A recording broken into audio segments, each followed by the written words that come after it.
ಮಾಧ್ಯಮದ ಸ್ನೇಹಿತರೆ, ನಿಮ್ಮೆಲ್ಲರಿಗೂ ನಮಸ್ಕಾರ.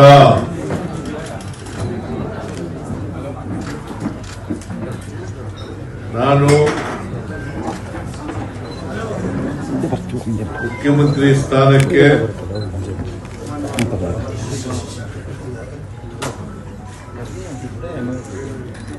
ರಾಜ್ಯಪಾಲರ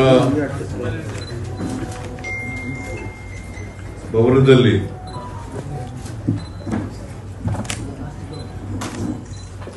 ರಾಜೀನಾಮೆಯನ್ನು ಸಲ್ಲಿಸಿದ್ದೇನೆ.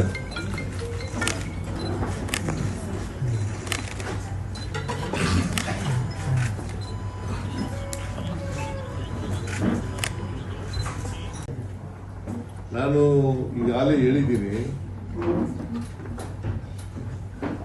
I will continue in active politics.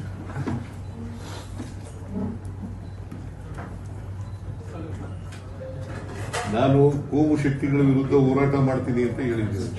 ಈಗ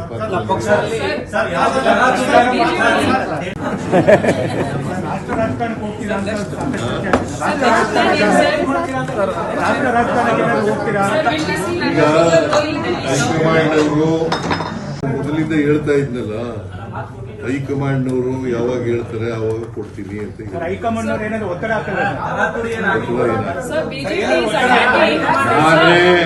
ನಾನೇ ಸ್ವಯಂ ಪ್ರೇರಿತನಾಗಿ ಅವ್ರು ಹೇಳತಕ್ಕಂಥ ಕೊಟ್ಟಿದ್ದೇನೆ.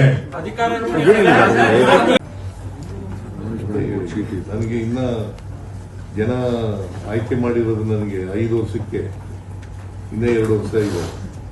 ಅಲ್ಲಿವರೆಗೆ ಕರ್ನಾಟಕದ ಜನಗಳ ಪರವಾಗಿ ಮತ್ತು ನಮ್ಮ ಕ್ಷೇತ್ರದ ಜನಗಳ ಪರವಾಗಿ ಮುಂದಿನ ರಾಜಕೀಯ ಪಯಣದಲ್ಲಿ ನಿಮ್ಮ